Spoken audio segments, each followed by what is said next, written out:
Hello বন্ধুরা, কেমন আছো তোমরা সবাই? আশা করি তোমরা সবাই খুব ভালো আছো। আর আমিও খুব ভালো আছি। তো চলে আসলাম নতুন একটা ইন্টারেস্টিং ব্লগের সাথে। আজকে হলো অক্টোবর মাসের 7 তারিখ, আর আজকে আমরা বেরিয়ে পড়েছি প্রদর্শনে। তো চলো দেখতে থাকো কিরকম ভাবে আমরা যাই, কোন কোন জায়গায় যাই। তো ফাইনালি এখন আমরা আছি হচ্ছে শিয়ালদা স্টেশনে। আর এখানে জাস্ট গাইস তোমরা ক্রাউডটা দেখো, মানুষের ভিড় কতটা পরিমাণে রয়েছে। আর এখন আমরা হাঁটছি, হেঁটে হেঁটে এখন আমরা ট্রেন ধরতে যাব। তো প্রথমে যেটা দরকার, আমরা এখন যাচ্ছি টিকিট কাটতে। তো টিকিট কেটে নিয়ে সবাই কিন্তু ট্রেনে উঠবে, কারণ আমরা দেখলাম যে অনেক টাইমে চেকারও থাকে। আর তো সেই জন্যই আমরা রিস্ক না নিয়ে চলে যাচ্ছিলাম টিকিট কাউন্টারের দিকে। তো চলো দেখতে থাকো।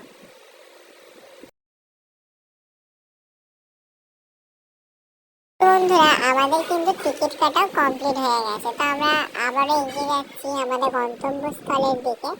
তো দেখো, এতটাই প্রবলেম হচ্ছিল যে আমি ক্যামেরাটাকে অফ করে আবার চালু করলাম। এখানে জাস্ট গাইস তোমরা মাত্র একবার ক্রাউডটা দেখো, মানে মানুষের ভিড় কতটা। এখনো কিন্তু শাস্ত্র মতে পুজো শুরু হয়নি, আর তার আগেই নেমে পড়েছে 8 থেকে 80 সবাই। মানে বাচ্চা থেকে বয়স্ক প্রায় সবাইকে তোমরা এখানে লক্ষ্য করতে পারবে। যদিও বা একটা ছোট ফোনের ফ্রেমের মধ্যে সবাইকে নেওয়া সম্ভব না, কিন্তু যতটুকু সম্ভব ছিল আমাদের পক্ষে আমরা চেষ্টা করেছি। আর তোমরা হয়তো ভালোভাবে লক্ষ্য করলে দেখতে পাবে যে দূর থেকে কিন্তু ট্রেন আসছে। তো চলো, আমরা এখন খুব একটা যুদ্ধ করে ট্রেনে উঠবো বলতে পারো, কারণ কল্যাণীর মধ্যে যাওয়ার জন্য যা ভিড়। অবশেষে বন্ধুরা আমরা চলে এসেছি ভীষণ একটা যুদ্ধ জয় করে। কেন বললাম যুদ্ধ জয় করে, কারণ ট্রেনের মধ্যে যা হয়েছে তা সত্যি বলার মতো না। তো দেখো এখানে কি সুন্দর অপরূপ একটা দৃশ্য তোমাদের সামনে আমি তুলে ধরছি। কারণ এই অল্প সময়ের মধ্যে এত কঠিন পরিস্থিতি থাকার মধ্যেও যে আমাদের মহান শিল্পীগুলোর নিপুণ হাতের কাজ, জাস্ট বলার মতো কিচ্ছু নেই। শুধু দেখতে থাকো দেখতে থাকো, মানে খুবই সুন্দর হয়েছিল। আর মানুষের ভিড়টা একবার দেখো, মানে মানুষ জনে জনে এখানে আসছে এবং তাদের এই সুন্দর মুহূর্তটাকে ঠিক আমাদেরই মতো ক্যামেরার মাধ্যমে সঞ্চয় করে রাখছে।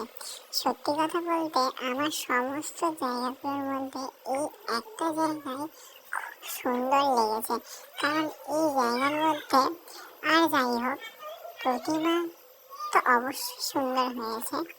আর তার সাথে যেটা সুন্দর হয়েছে সেটা হচ্ছে মন্দিরের বাইরের দৃশ্যটি। আর এখানে আবার একটা ছোট করে মেলারও আয়োজন করা হয়েছিল।